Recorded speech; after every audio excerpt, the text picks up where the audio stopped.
Good morning, everyone. I would invite you to rise in body or spirit and turn in the gray hymnal to hymn number 354, We Laugh, We Cry, hymn number 354.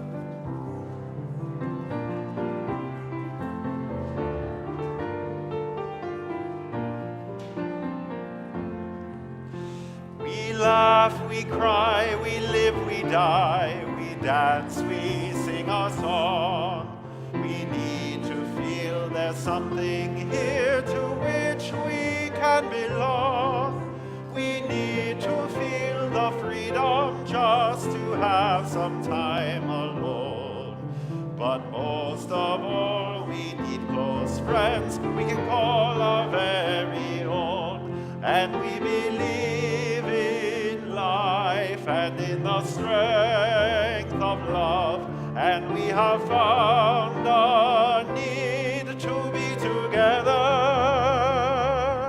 We have our hearts to give, we have our thoughts to receive, and we believe that sharing is an answer.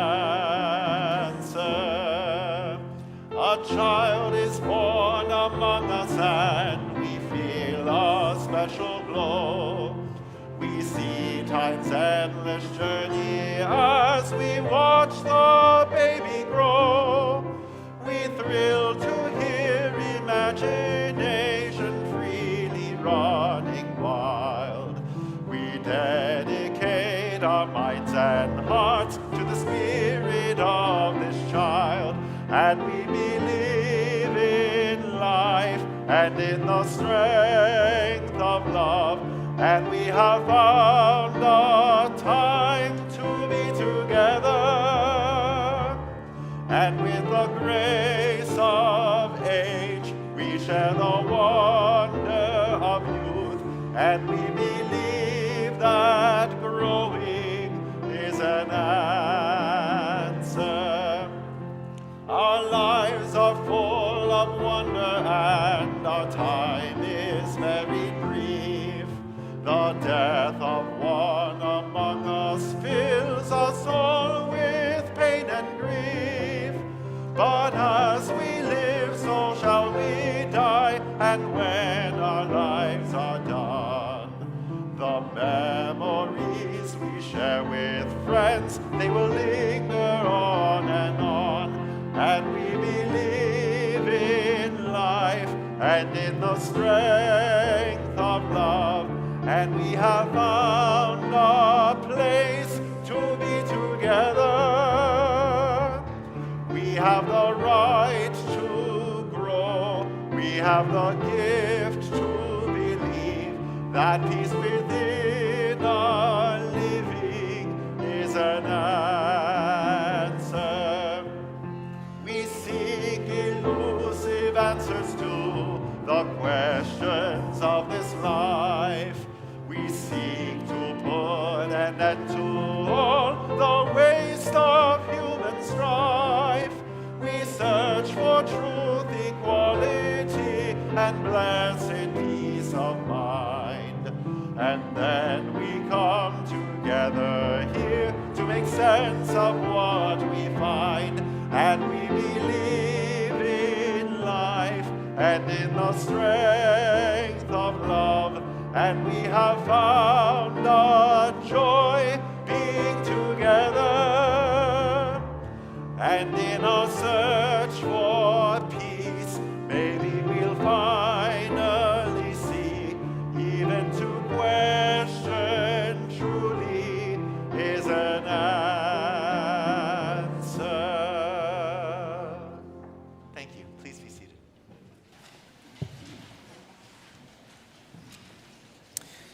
Good morning. Welcome to the First Unitarian Universalist Congregation of Ann Arbor at our new summer timings. Hooray for everybody who figured out that we're meeting at 10:30 a.m. this morning. Also to you online. This will be our continuing time through early September. So you figured it out. We're in the right place at the right time. If you're newer to our community or we haven't had the chance to meet yet, I'm the Reverend Manish Mishra, serving as senior minister, and it's my privilege to welcome you on behalf of our chancel team today. Whether you're joining us here in the sanctuary in person or live streaming from home right now, or watching on demand at a later time, we're so glad that you've made the choice to be together in community with one another and with us. Our congregation has been meeting continuously here in the city of Ann Arbor since 1865, helping bring alive the message and vision of a liberal and free faith, one in which we are each free to explore and discover for ourselves what it means to be human. And as we do so, we support one another in that very human journey through sharing our collective love and care with each other. If you're a newcomer to our community and are joining us here in person this morning, we invite you to join us in the Redmond Room following the conclusion of this morning's service.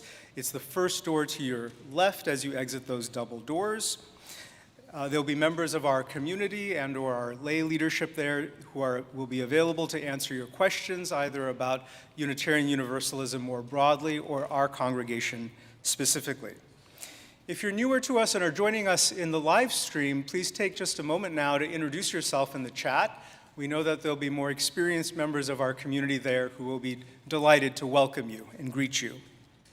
If you're watching later this week on demand, please take a moment to go to UUAA.org/newcomer survey. There you'll find a survey that'll help us stay in touch with you and let you know about upcoming events and activities in our congregation. In addition, we invite you to reach out to any member of our staff, up to and including myself. Any of us would be delighted to answer your questions and help orient you further to our community. A couple of announcements this morning. It's almost here. Our auction, our congregational auction on June 1st, with its superhero themes. If you have never been to one of our congregational auctions before, it is an event not to miss. It's highly social and a lot of fun, and you get to support the community and its good work as well. Tickets will be available for sale in the social hall. Please be sure to reserve your tickets today. And I believe the team is still, if you have something you wish to donate, I think you can talk to team members there about whether that's still possible. Regarding next Sunday, June 2nd, we want to remind everybody that that will be a Zoom-only Sunday service at this time at 10:30 in the morning. It will be an abbreviated Sunday service because our congregational meeting, one of our 2 annual congregational meetings, will follow immediately after the abbreviated service. So please be sure to join us on Zoom because that's where we'll be a week from now. Anyone and everyone can attend both the abbreviated worship service as well as the congregational meeting.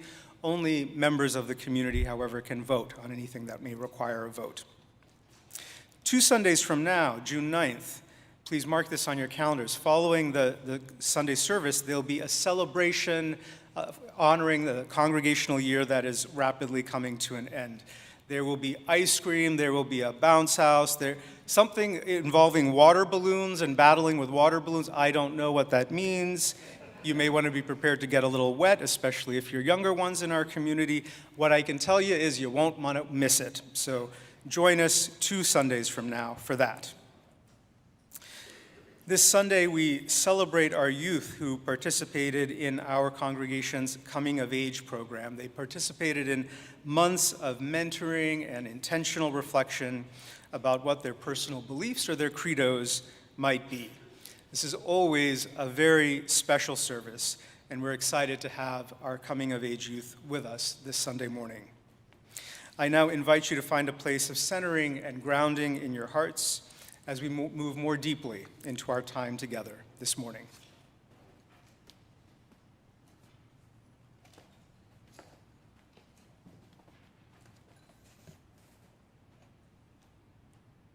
Each Sunday, we make time to light a chalice for, among other things, the light of truth.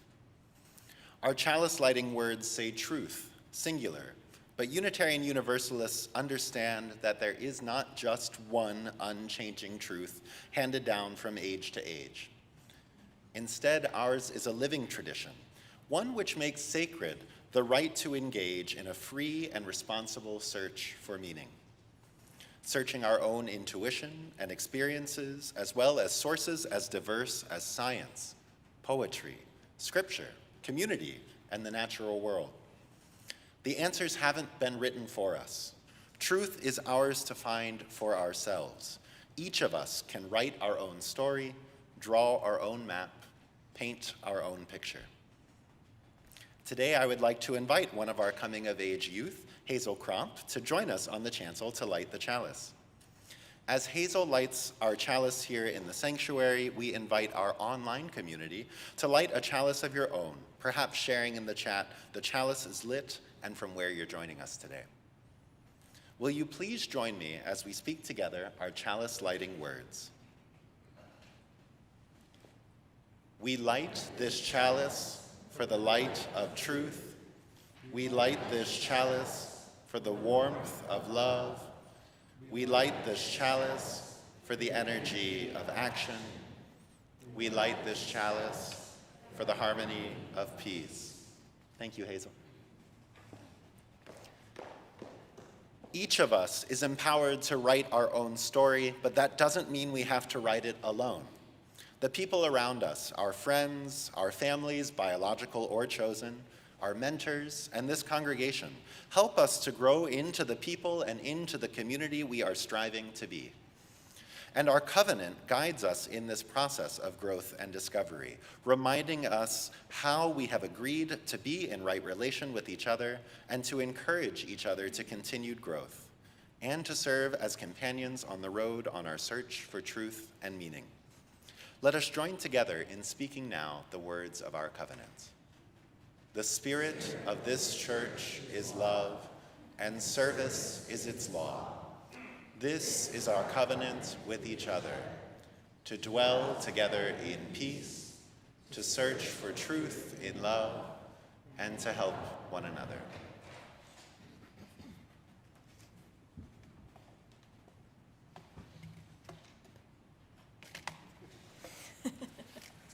I'm just a little bit shorter than Dustin.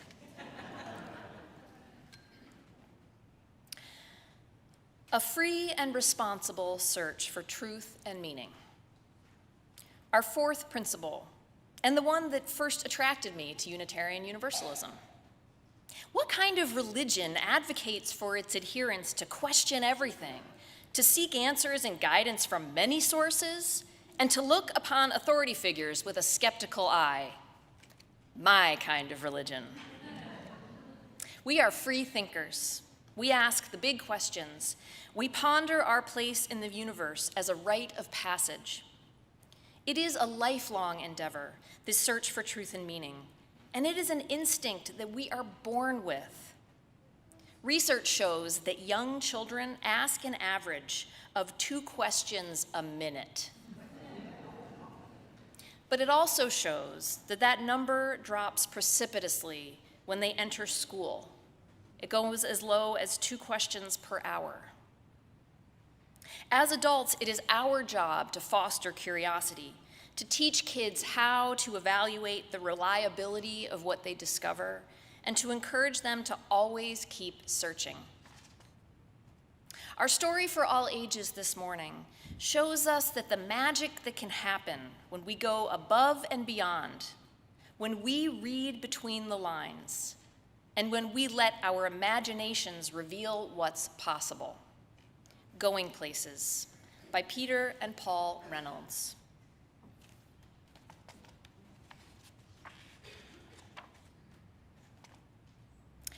Raphael had been waiting all year long for the Going Places contest, a chance to build a go-kart, race it, and win. When their teacher announced who would like the first kit, Raphael's hand shot up. The rest of the class watched enviously as Raphael walked back to his seat with a kit. Mrs. Chanda assured them, "Don't worry, you'll all be getting one." And they're all exactly alike. The kit came with a set of precise instructions. That made Raphael happy. He was very good at following directions. Raphael hammered, glued, nailed, and assembled his kit. His go-kart looked just like the one in the directions. He was feeling quite proud. Raphael wondered how his classmate Maya was doing. She lived right next door. He peered over the fence. "Hey, Maya, you haven't even started?" Maya didn't respond. She was so intent on watching the bird in front of her and quickly sketching it that she didn't even notice Raphael. Then she just put down her pencil and stared at the bird dreamily. Raphael shrugged and let her be. The next morning, Raphael checked back in to see how Maya was doing. "Wow, what is that?" he asked. Maya grinned. "You like it?" Raphael responded slowly, "Yeah, extremely cool. But, Maya, there's just one little problem. That's not a go-kart." Maya smiled. "Who said it had to be a go-kart?" Raphael was confused. The set of instructions inside the box were for a go-kart. But then again, they didn't say it had to be a go-kart. He looked again at Maya's contraption. After a moment, he grinned. "I get it. Hey, Maya, I really want to win this race. The instructions never said we couldn't team up either." And so they did, working late into the evening. The next day, everyone gathered for the big race. Each go-kart was a perfect replica of the other. Except one. One of the kids laughed. "Looks like you had trouble with the going places instructions. You're going places, all right. You're going to lose." Maya and Raphael didn't even have time to respond because the announcer's big, boomy voice called out, "Attention racers, start your engines. 4, 3, 2, 1. A buzzer sounded, and they're off! While all the other go-karts disappeared in a cloud of dust, Maya just sat there in their motionless vehicle. Raphael shouted over the roar of engines and cheering crowds, "Maya, what are we waiting for?" "No worries, Raphael," Maya answered. "Flaps down, throttle up." And now they took off. Off into the air. The other contestants looked up in amazement. Maya and Raphael hovered and then sped past them all. Before long, Maya and Raphael coasted across the finish line to the cheers of the waiting crowd. They kept rolling clear across the race grounds. Maya slammed the brakes, stopping just short of the lake at the edge of the school field. Raphael noticed a startled frog leap from a lily pad and dive into the water. He raised his eyebrow and looked at Maya. She smiled. "Raphael, are you thinking what I'm thinking?" Raphael just nodded. The end.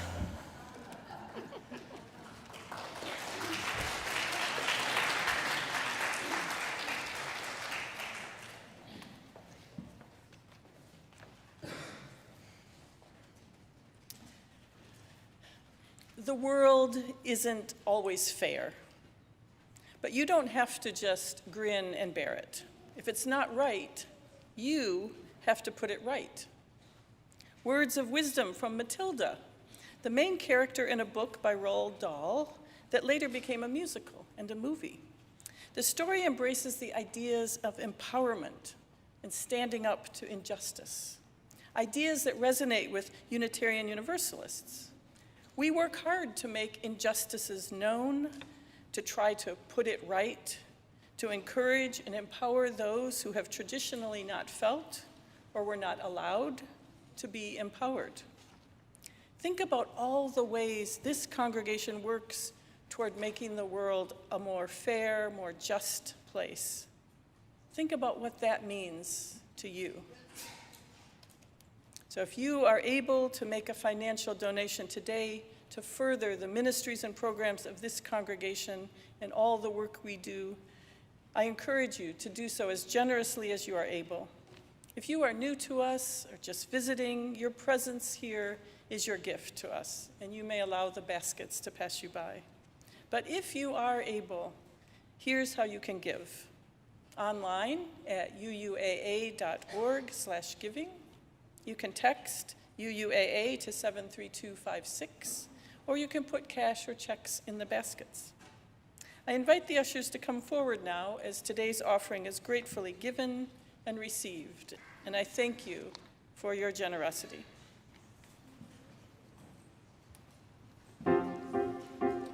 Jack and Jill went up the hill to fetch a pail of water. So they say the subsequent fall was inevitable. They never stood a chance, they were written that way. Innocent victims of their story. Like Romeo and Juliet, 'twas written in the stars before they even met. That love and fate and a touch of stupidity would rob them of their hope of living happily. The endings are often a little bit gory. I wonder why they didn't just change their story. We're told we have to do what we're told, but surely sometimes we have to be a little bit naughty. Just because you find that life's not fair, it doesn't mean that you just have to grin and bear it. If you always take it on the chin and wear it, nothing will change. Even if you're little, you can do a lot. You mustn't let a little thing like little stop you. If you sit around and let them get on top, you might as well be saying you think that it's okay, and that's not right. And if it's not right, you have to put it right. In the slip of a bolt, there's a tiny revolt, the seed of a war in the creak of a floorboard. A storm can begin with the flap of a wing. The tiniest mite packs the mightiest sting. Every day starts with the tick of a clock. All escapes start with the click of a lock. If you're stuck in your story and wanna get out, you don't have to cry, you don't have to shout, 'cause if you're little, you can do a lot. You mustn't let a little thing like little stop you. If you sit around and let them get on top, you won't change a thing. Just because you find that life's not fair, it doesn't mean that you just have to grin and bear it.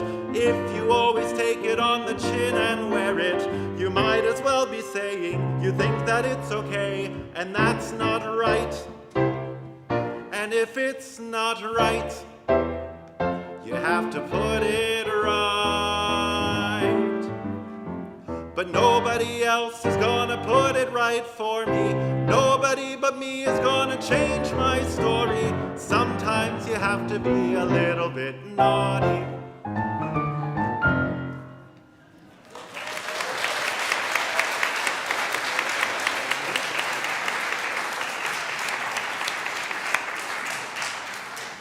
Thank you, Dusty and Allison, for that piece from the musical Matilda. And how did you know I was going to quote Matilda? Gosh. As the ushers come forward, would you rise in body or in spirit and join me in recognizing the generosity of this community by dedicating today's offering? We do this by speaking together our words of dedication.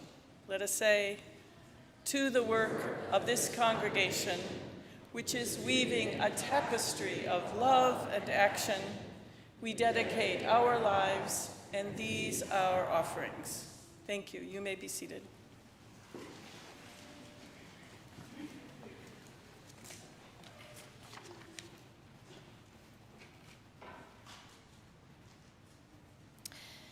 From the Becoming Curriculum Welcome Letter to Coming of Age Teachers.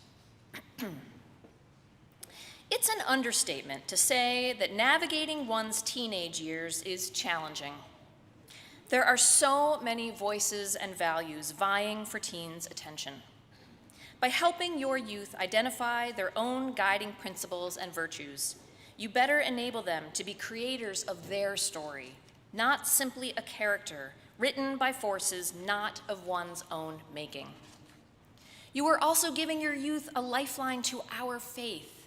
Too many young adults drift away from participation in our UU congregations, but we know that those who leave with a clear understanding of their personal UU identity make their way back home. So you are not just passing on UU values, you are offering youth a path home. Finally, we also hope this journey is a gift to you. Like our youth, you too are being offered an opportunity to deepen your faith. So as you guide and support your youth, may you also be blessed with new spiritual perspectives and insights. As you help the youth engage in spiritual practice, may your own spiritual life grow as well. Having mentored and taught this program before COVID, I can affirm with great enthusiasm the truth of these words. After a 5-year-long hiatus, I am so delighted to present our coming-of-age youth credos. Each youth will be introduced by a mentor or teacher that they worked with to develop these I believe statements. I would like to invite mentor Colleen Crawley to the chancel to get us started.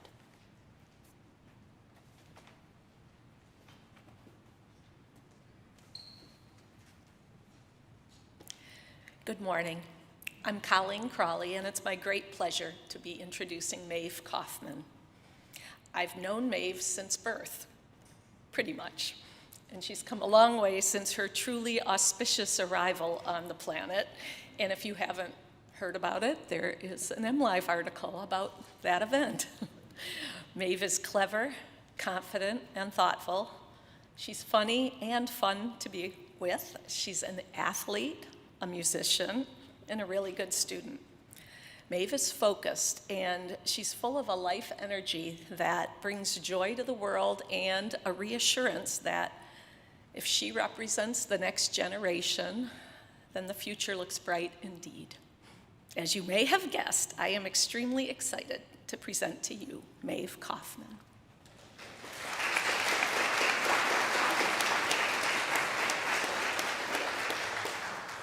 Hi, I'm Maeve. I'm 15, which means that my brain is barely halfway developed, and anything I say today I'll probably laugh at in a couple years or less. That aside, they're letting me enter this congregation as a fully realized person anyway, so here's a little snapshot of who I am and what I believe right now. Once upon a time, a little redheaded girl was born on the front lawn. They called me Maeve because when my pregnant mom asked fetus me what I wanted, that's what I kicked for. I grew into a decidedly monstrous toddler with too much energy and not enough fear, and then an inquisitive and stubborn kid. My dad would make up stories for me to fall asleep, and my mom read me history books, which I translated into a timeline made up of masking tape and index cards that still trails around the walls of my house today. Around 4th grade or so, I made my first real friend and discovered that there was more to recess than picking at rocks and losing at kickball. That friend, who sits there today, was the first experience I had with real conversation, trying to talk your way through the worst of human experience and getting to grow and learn together during it. Then in 6th grade, there was a pandemic, which you might have heard of. Along with most of the world, I sat in my room for 2 years, picking at my face and talking to myself. Life went on, like it always does, but a part of me will always wonder what I would have been like without the deep understanding of loneliness thrust upon all of us that fateful year. Last year, I started high school, and frankly, it sucked. My aforementioned only real friend went to a different school, and I was alone with my stories and questions piled with homework and lacking in time. But gradually, I took off my headphones and got medicated and realized slowly that most people felt the same way I did, looking for someone to talk to who wanted to grow together. Which brings me to now, and everything that I've learned or realized about myself this year. First off, I really like people. I'm learning to recognize Sonder, the belief that everyone around me has as deep and important lives and thoughts as I do, and we're all pitching in to figure out what we want to be. Humanity is a social species, and I don't know much about morality or the future, but I know that we need each other. This year has shown me the importance of individuality, not as something that refutes community, but something that enhances it. You'll never feel the same sense of belonging in a room where you look like everyone else as you will in a room where no one looks like everyone else. So you might as well look like you. My thoughts on humanity have also been deepened by my experiences learning history this year. My favorite class this year, by far, was AP US History, which, for the first time, put into a fraction of the events that have led up to now. I'm not sure exactly why it was so fun for me. Maybe I just like stories, but maybe it was the connectedness that I felt to people hundreds of years ago who had as deep and complex of lives as people now. I found for most of American history, we've been pretty terrible at being people. There have always been genocidal maniacs that make me question how anyone could do something so obviously inhumane. But for every slaver or billionaire or corrupt politician, there was always someone trying to help. And there have always been artists and lovers and people, like everyone else, just trying their best to be human. So as I enter the real world, I want to be one of those people. My sister turns 18 tomorrow, and in 4 months she'll leave to find her place in the world, and I'll have to carve out mine. What do you want to do with your life is becoming a more and more pervasive question in my everyday life. And I can name a myriad of material things that sound fun. I want to graduate high school and go to college and get a job that makes money. I hate business, and I'm not a math person, so I'll try for something in public policy where I can make a slightly bigger dent on history. I want a family, probably, and a house with a bathtub in the living room and monkey bars on the ceiling. I want to travel and learn to speak French and read all the books that I've been meaning to. My answer to what do you want to do has always been just to be happy. But I've realized this year that chasing solely happiness can lead to a perfectionistic outlook on emotions, where if something isn't exactly how I wanted it to be, then it isn't good enough. And emotions, like everything, are fleeting. And one day I'll die, and then I won't feel anything. I think when we die, it's sort of like before we were born, where our bodies just rot away, and the consciousness that makes us human dissipates. So if I'm just going to end one day, and I'll never be anyone else, do trivial emotions even matter? Does anything even matter? For a while, when I thought about anything like that, I just got sort of sad and shoved those thoughts in the corner for some other time. But really, I don't think that's true. Or at least it's not a very fun way to live life. I think, conversely, everything matters. Everything my parents taught me, but also every conversation I've had and all the little interactions with strangers and books I've read and classes I've taken have strung together a bit more of the web that makes up me. Death might be the end of one person in a physical sense, but all the tics that their friends learned from them, the children they had, the choices they made, forever cement them as part of human history. My very face is a genetic collection of centuries upon centuries of people whose names I may not know, whose lives may be forgotten, but whose blood lives on, technically, poetically, in me. And as I step forward into this congregation and into this world, what I want to do with my life is to be remembered. Thank you.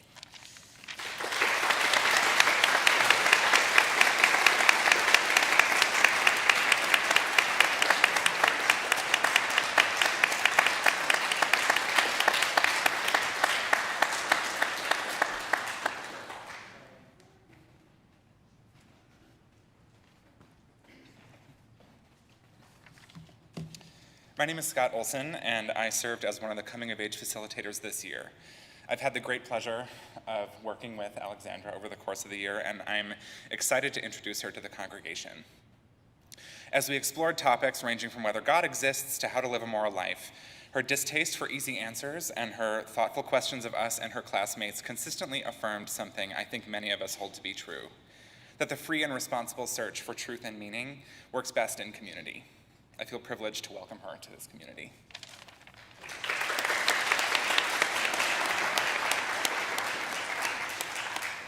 Hi. So I figured I'd start off with the big one. I do not believe in God. I do not believe in a larger purpose, an explanation, or a reason, and I don't, not because it found that it makes me happiest or most fulfilled, because I think it's the truth, and seeing the world a different way seems absurd to me right now at this point. I think how ingrained this perspective is for me, which I hold not unquestioningly but resolutely, works to my detriment at times, but I'm thankful for it nonetheless. I'm thankful for how I was raised, how I continue to be raised. My values, if I'm being completely honest, are mostly my father, as it is with my brother, as it tends to be with how you're raised. I want to say that now because when I look back at this moment, I'm sure that fact will stick out the most. I'm trying to welcome that inevitability. Right now, my opinions, interests, inclinations tend to be in line with my family's. What I see that makes me different from my peers, what I strike out as mine or me. It's hard to distinguish how much of myself is a byproduct of my upbringing, and therefore fluid, and what is to be concrete. Even beyond a why, it's hard to tell you how much of what I am right now is for this moment or is forever, is me in a way the years can't change. Despite this hesitance, I'll give you a snapshot of what I got down for the time being. Let's give you my most fundamental, the goodness of people. Those around me and those I will never meet. I believe in their humanity. I will say maybe not that I believe in humanity in the sense that I trust in its goodness, but more that I just love it, in the way that you might choose a sports team to love. Illogical, random, necessary, fulfilling, and totally legitimate despite lacking in reason. Or not lacking, but divorced from. I don't need a reason, and I don't look for one. The horror we're all capable of doesn't hold this back for me. I don't need to see the good despite the bad. It's already there. If I had to look for it, I'd have lost it. It sparks up quite often, actually, and I appreciate it as I get the chance. That's enough. We're trying to be happy, to be better than we were, at the love we can't help but feel. And that's enough. As we're preparing for today, we read a lot of quotes that we had interpreted. I didn't like most of them. My favorite, though, was from The Color Purple. Of the books I've read in my almost 16 years of life so far, I think this one was the best. So I'd like to share a quote.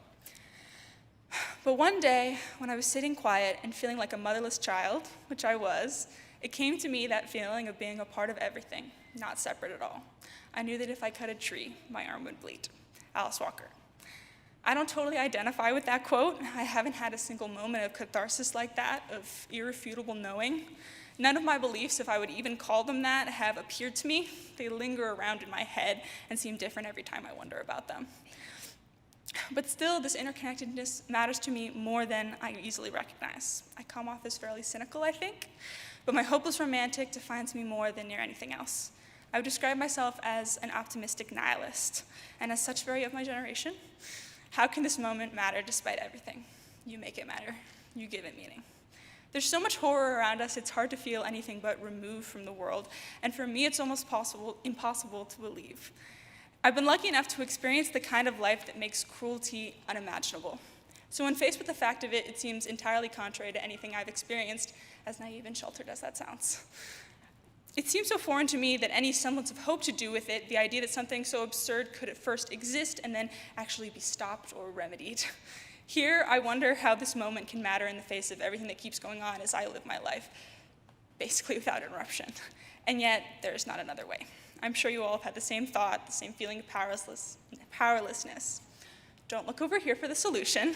I know this feeling will get better as I grow and am more capable, and will get worse as I experience what I am now just told about. But there isn't an answer. So a few months ago, my ethics bowl, which is a philosophy club, my team lost absolutely horribly, and so for that reason and general interest, I've been beefing up my philosophy basics lately. The first thing I've learned is that it's the process of asking questions. Over the course of human history, our questions have largely remained the same, and we've only come up with new ones. You could say here, this speech is a compiling of the questions I've got most front of mind right now. One of the more practical, and yes, selfish, of the questions I'm contending with is how to live. How should I live with the given goal to achieve optimal happiness? I strike this out because I think it's different than what I've seen around me. Is success the goal by which happiness might be a product? Is integrity? I've chosen mine to be my own happiness and trust that the good I do will contribute to that happiness. This practice, this process, is simple, cause and effect, often as deceptively obvious as long-term, short-term. I don't want to go to the gym right now, but I'll feel better after I've done it. I don't want to go to sleep right now, but I'll be dead tired if I don't. These questions, these decisions, it isn't a question of what I should do, but rather what makes the most sense. I face this every day of my life, near every minute, as you do. Not just to get what I want, but how do I know what I want? How do I know what will make me happy? I base it off my experience. So experiments subject to 1,000 impossible to control variables. The numbers in my head based on emotion I can't calculate and ever changing. I'll be doing this math and I'll be figuring myself out and what happiness looks like for me for the rest of my life. And I'm trying to make that a gift. To illustrate, I'll annoy you with an obvious sports metaphor. My team frequently disappoints me, leaving me head in my hands, sighing, staring at a horrific scoreline as the last minutes of a game tick away, knowing no miracle is coming. I watch these games with my dad, and especially during harsh losses, he always wants to turn it off. Understandable. But I insist on it staying on, not just in the self-sacrificing, this is my duty as a fan kind of sense, although it definitely plays a part, I'm not above the sanctimonious side, but in the sense that I enjoy it. Looking at me then, you would disagree. But that is an inevitable part of the thing I love beyond belief. A loss leads to a win. I don't want to say that you don't deserve a win without a loss, because that's not quite it. You didn't have to earn it. It's already there. With the first investment of caring about a team, or in life, caring about anything at all, you already have it. Happiness is anything but infallible. It comes as part of a whole. I wouldn't want it any other way. I hope that stays my view of other things as I grow. And I hope I do grow into life and into this congregation you all are being kind enough to let me into now. Thank you.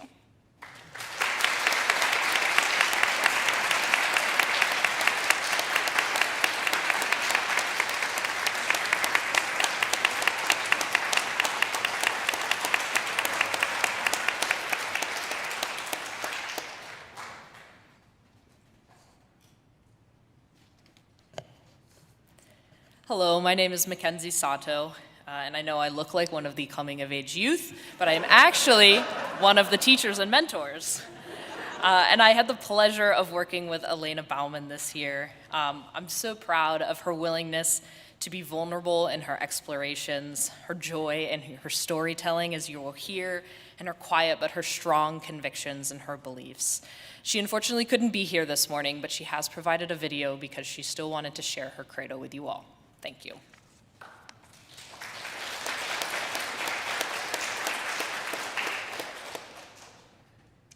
Hi, I'm Elena Bauman. I just wanted to start this off by saying that I'm sorry for not being able to come. I have another commitment that I had to do, so I'm sorry I couldn't be at the service, but thank you for listening, I suppose. I don't know about other people, but I'm kind of bad at freeform writing. I'm pretty good with prompt writing, but since that my ideas naturally just flow out of my brain. But freeform writing, it's a bit iffy, you would say. But focusing on what I believe, the things that I hold dear and value, it was kind of hard. It's much harder than I expected. I liked sticking to the typical essay writing structure since it's kind of been ingrained in my brain from a young age. When I was told I had to write a statement and read it in front of the entire congregation, I was like, nope, don't want to do it. And I still feel the same way right now, but I know that I'll never have to do it again. For my credo, an overarching theme that I really believe in and is very important to me is the importance of connection, not just with biological people, biological family and that kind of thing, but also with like your experiences and like other activities you might do. I grew up in Ann Arbor, right along Minor Road in the Periwinkle house. For the first years, it was just my mom and I. But one night when my mom came home, she was accompanied by a guy. I didn't know what was happening. I was maybe 2 at the time. Yet this guy came and read me a book and gave me a little stuffed polar bear. I'm pretty sure I still have. 2 years later, he became my dad. As I grew up, I had to think about how I would address this man when someone asked me about my parents. Was he my dad or my stepdad? Would I always have to explain that I wasn't related to him biologically and explain the whole situation? But I realized I didn't have to do that because in the root of the topic, he was just my dad. I didn't have to go in depth every time I met a new person.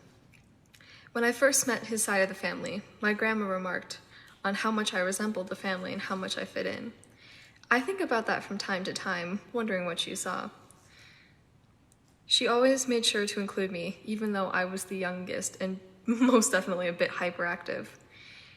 It's those types of occurrences when you can truly see the nature of a person. Accepting a new person or people into an already tight-knit group can show one's kindness and willingness to expand and grow, to take in new viewpoints. I wish I could talk to her once more to ask what she saw in me that made her so sure I belonged. My family has been with me for everything during my ups and accomplishments and my downs and sickness. I look forward to the holidays when we're all together and the summer when we all go to Lake Michigan. Some of my best memories were with my cousins come from the cottage. Last year, for example, my entire family came to Michigan. I missed the first few days due to other activities again. But on the ride up there, I was excited for what was to come and from what I heard from my parents. Right when I got there, it was down to the beach for me. The weather was amazing and the water was perfect. Towards the end of the week, all the cousins got together to have a sleepover that the other home rented. We watched The Velocipaster, which is this absolutely terrible movie. The budget was not there, $40,000. But the transitions, the fighting, like the plot, it was hilarious. So the cheapest movies can also be the funniest movies. Even after the cottage, the mentions of Velocipaster never failed to make us laugh, and it was a great bonding moment for us. With this family behind me, I know I have a support system to come back to in my coming years of high school and college and the years beyond. I met a lot of my friends in middle school. Part of my friend group came from the same elementary school, so they knew each other before the group came about. I met most of them as a part of music. Half of them were in orchestra, and so we connected over that. During the first parts of 7th grade, I didn't really know who to sit with besides my friends from elementary school. But they eventually found other people to sit with, so I had to find new people. When I was in 3rd grade, I went to a theater camp where we put on a show in 2 weeks. One of the friends I made there also ended up going to my middle school. She had a small group of friends that she sat with, so one day I went up to her and asked to sit with them. Over the next 2 years, I became closer with them, and I even earned the nickname Lenny, not connected to mice and men. Now in high school, I sit with them every day at lunch. During classes, I walk with them. Before school, I try to meet up with them, and outside of school, I try to hang out, usually at the ice rink. We've also had new people join us, and they've become a part of things as well.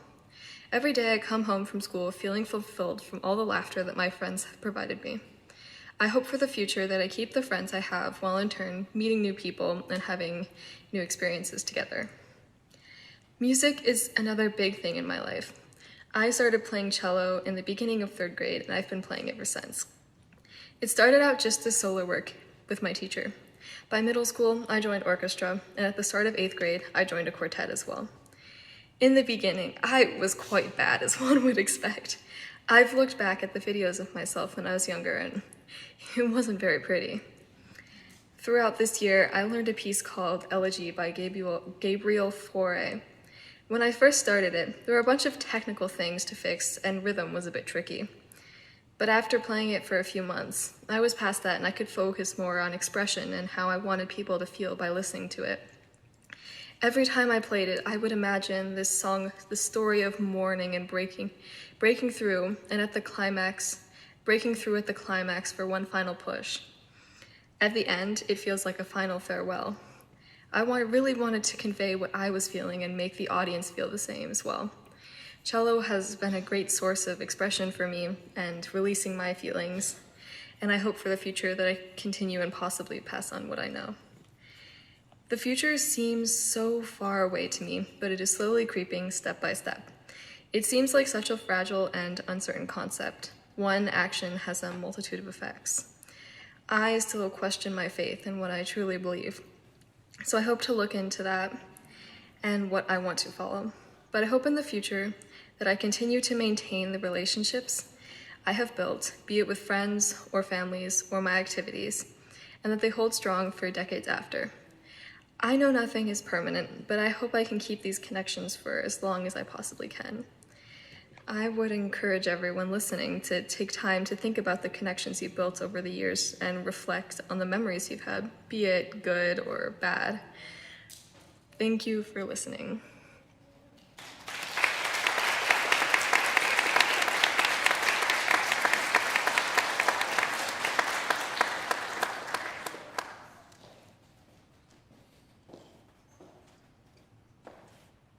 Good morning, everyone. My name is Kate Van Horn, and I'm here today to introduce Hazel.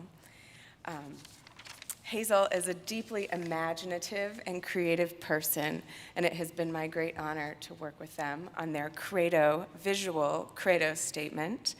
I will read to you the statement Hazel put together, and then we will reveal the visual Credo in a moment. It is year zero, 2024 years ago. The deities abandoned the earth, leaving a few minor deities to guard it. They saw what the humans had done. They gave them science so that they had a chance to survive, then put up a protective barrier around the earth. Every good deed done makes the barrier a little thinner. If we break through the barrier as humans completely, the deities will return and aid us. Every bad deed done makes the barrier thicker and keeps the deities farther away. It has been over 2,000 years, and we are getting farther from our goal. If we all work together to make the barrier thinner, it would be gone in less than 100 years. Hazel's visual Credo statement is accompanied by a piece of music. Hazel was introduced to this piece of music in one of their digital online communities where they are very active and interconnected globally. The show is called The Has-Been Hotel, and the description given of the show is in an attempt to find a nonviolent alternative for reducing hell's overpopulation. The daughter of Lucifer opens a rehabilitation hotel that offers a group of misfit demons a chance at redemption. Allison will be playing a song from this show titled, "I'm Always Chasing Rainbows." It's a vaudeville piece. And without further ado, we will share the visual Credo and the song. Thank you.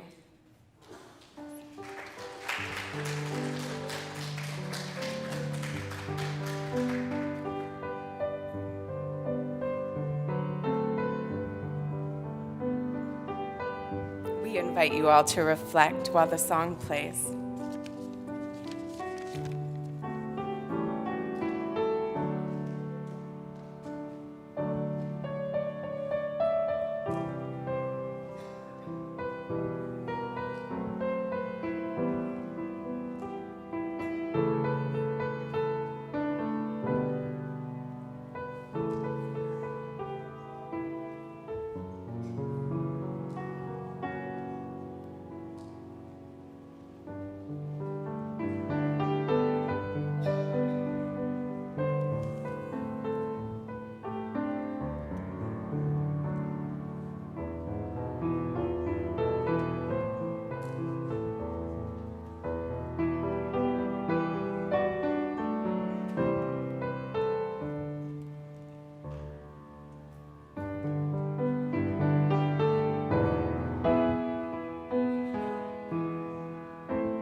Thank you to each and all of you.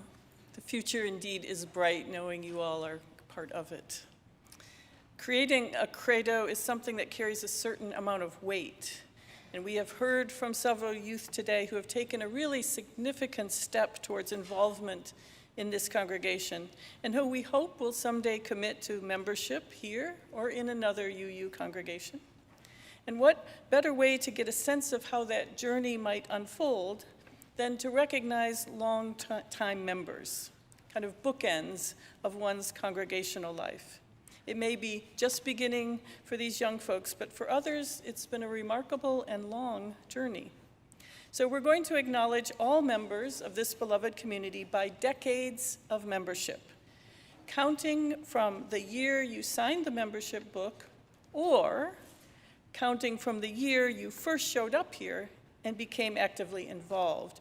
You may have been an active member of this community for years before you officially joined. Now, if you are watching via live stream, as I call out the decades, if you fall in that category, please type your name in the chat. For example, in the 10 to 20 year decade, I would type my name, Theresa Rohlck, 14 years, because I first came through these doors in 2010, and I officially joined in 2011. Now, for those in the sanctuary, if you would stand up or wave your hand when your decade is called, and then you can sit down again. And if you're not sure, just make a good guess, really. I'll guide you through. And also, you don't have to do anything else except stand up and sit down. So if you're new to this and you might be wondering, do I dare stand up because there might be more? No, that's it. You just have to stand up and sit down. So if you would, type in the chat or stand up if you have been a member or attending from 1 day to 10 years. Yeah. Thank you. You may be seated. For 10 to 20 years. Yes. Thank you. For 20 to 30 years.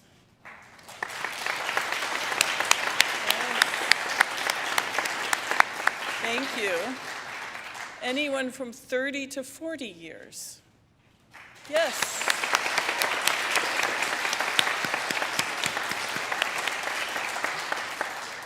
Anyone 40 to 50 years?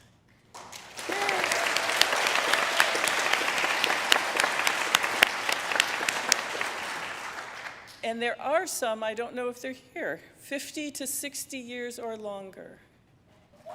Yes.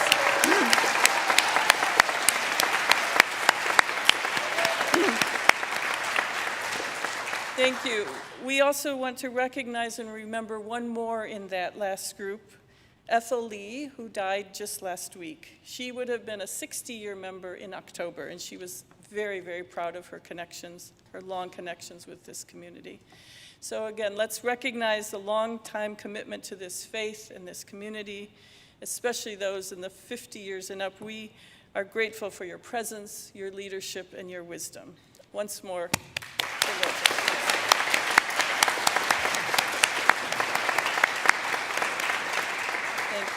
And as a reminder, you can find the names of all those who have been members for 50 years or more in the order of service. Thank you.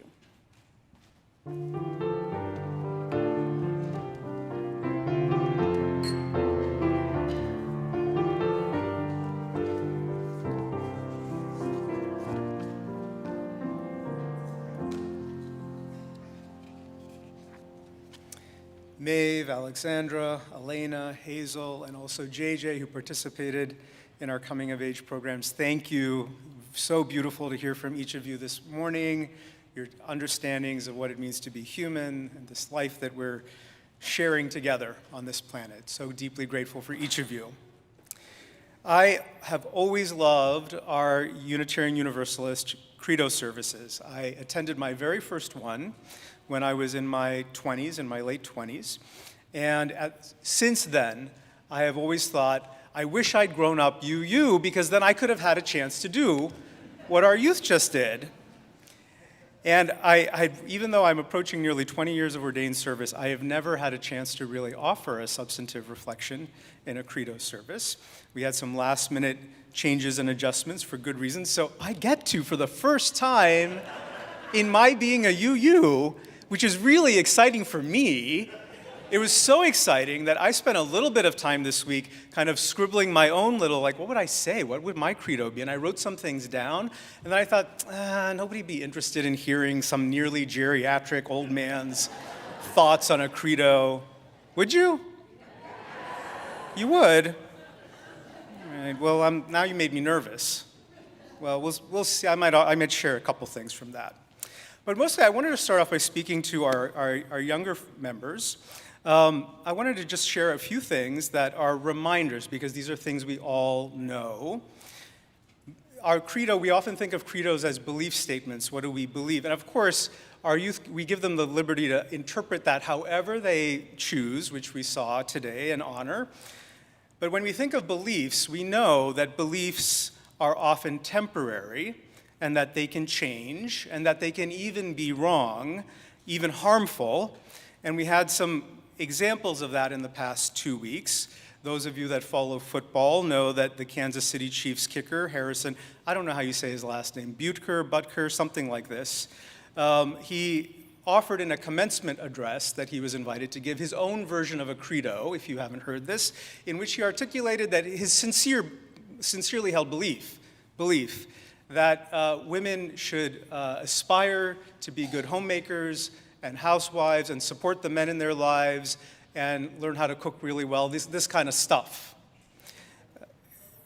which is, quite shocking, offered as a universal proclamation for all women everywhere.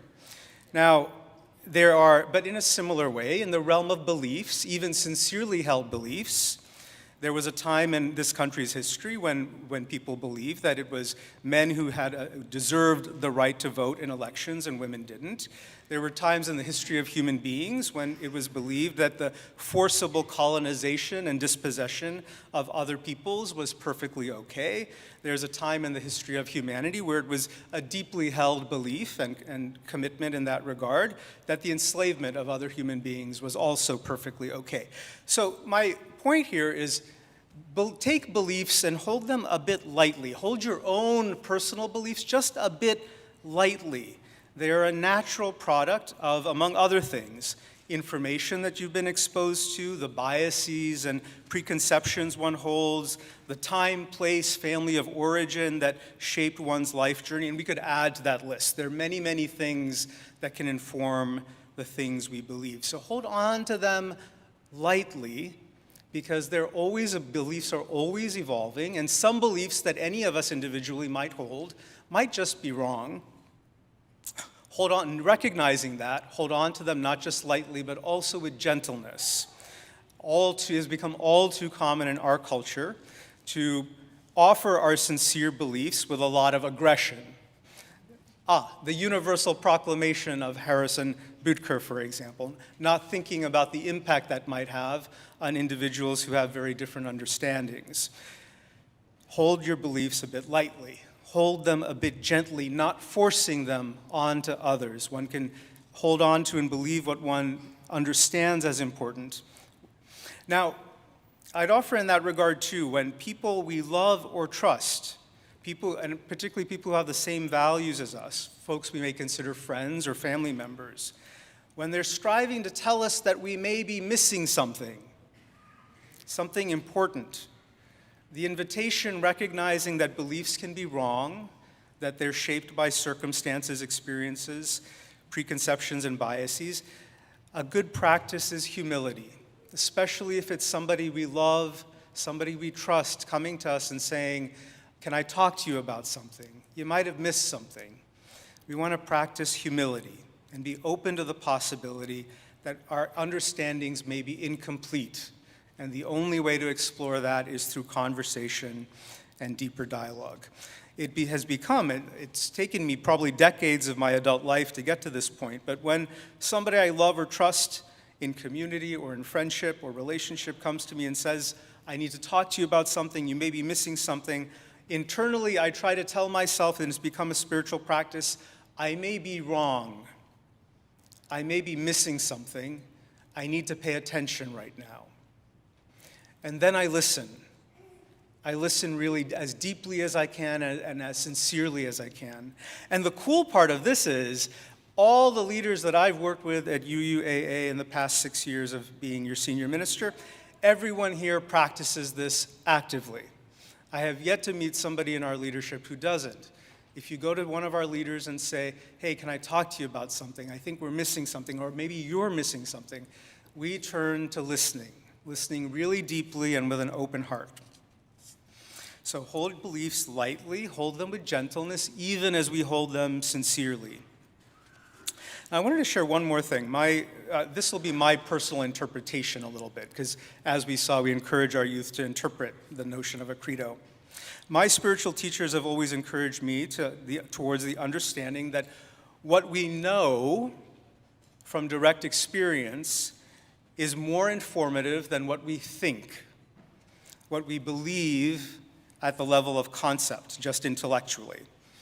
And if we drop deep down into what we have experienced, what we directly know, all of life's big answers can be found in that knowledge, that deep inside knowledge within us. Beliefs may be temporary, they can change, they can even be wrong, but what we have directly experienced, what we directly know, can inform how we understand our individual human purpose.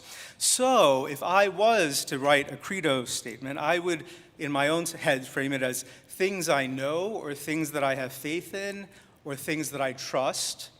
I've shared that I equate trust with faith. I understand it as, what do you trust, or what do I trust? So now I'll share a couple of things.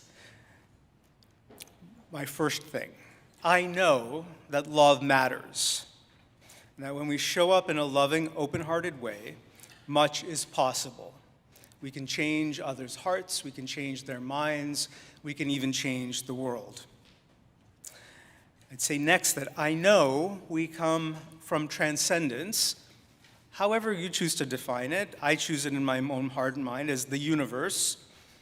We remain an integral part of that transcendence, and we return to that transcendence when these physical forms die. All of that is my fancy way of saying E equals MC squared. I would say next, I know that we make mistakes, sometimes little ones, sometimes very large ones, and that's the curriculum. Embedded in those mistakes is the universe's curriculum for each of us. We can say yes and do some learning, or we can say no and hide and deny whatever is showing up. And I know that whenever I have said no to life's curriculum, the same kind of thing keeps showing up over and over again in my life until I eventually say yes. So maybe it's better to say yes to the hard things. And I'd say last, I know that community matters. And this is something I've come to know and learn here, actually, with our particular congregation. I know that community matters, and I know that I can trust the larger arc, the larger flow of community. That even if I don't personally get my way on some particular thing, I can trust that we're headed towards something good and meaningful through continued dialogue and learning together. That's probably enough for me. I had to wait 25 years of being a UU to be able to share my own take on a credo.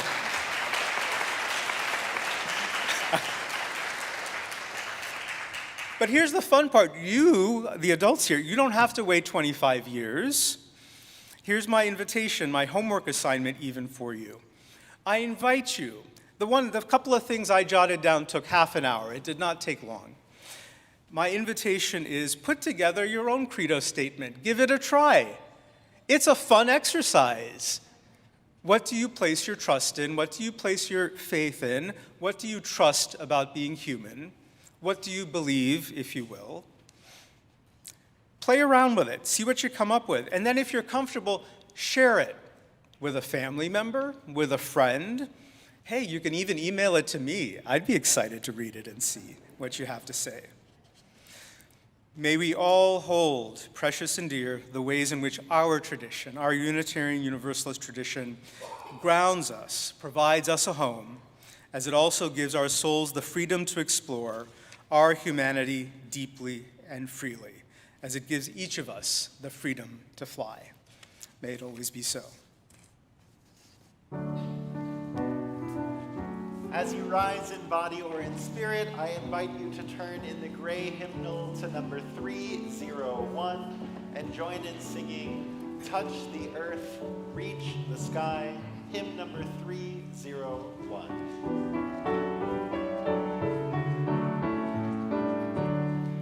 Touch the earth, reach the sky, walk on shores while spirits fly, over the ocean, over the land, our faith, our quest to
Please remain standing as you're comfortably able. Take a moment, look around this filled sanctuary, smile at somebody near you, letting them know that they are in your heart, that you are with them in community. Go forth, seekers of what it means to be human, seekers of a deep and good way. Go forth into this new week knowing that you are held in the embrace and love of this community until we are together again. May it be so. Amen.